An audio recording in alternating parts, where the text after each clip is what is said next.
ఆగు, దూరంగా ఉండు, ముట్టుకోకు. శవం దగ్గరికి వెళ్ళొచ్చాను, స్నానం చేయాలి. ఎందుకు దగ్గరికి రానివ్వట్లేదు? స్నానం చేయాలంటున్నావేంటి?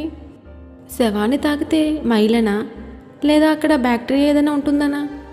అదేం కాదు, అతడు ఆరోగ్యవంతుడే. సడన్గా హార్ట్ స్ట్రోక్ వచ్చి చనిపోయాడు. శవం దగ్గరికి వెళ్తే మైలంటారు కదా.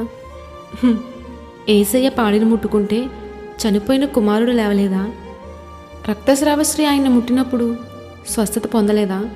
మరి ఆయనకి లేని మైలు నీకెక్కడి నుండి వచ్చింది? చనిపోయిన వ్యక్తిని తాకితే అది మైలు కాదు, అపవిత్రము కాదు. హృదయంలోంచి వచ్చే చెడు ఆలోచనలే మనిషిని అపవిత్రపరుస్తున్నాయని ఏసయ్య చెప్పారు కదా. నీలోనికి వెళ్ళేది నిన్ను అపవిత్రపరచదు, మైలుపరచదు. శరీర శుద్ధి కొరకే వీటన్నిటిని ఏర్పాటు చేశారు, కానీ హృదయ శుద్ధి లేకపోతే నరకానికే పోతాం. మైలు కీడు అంటూ ఆచారాలతో బ్రతక్కు, ఆత్మానుసారంగా జీవించు.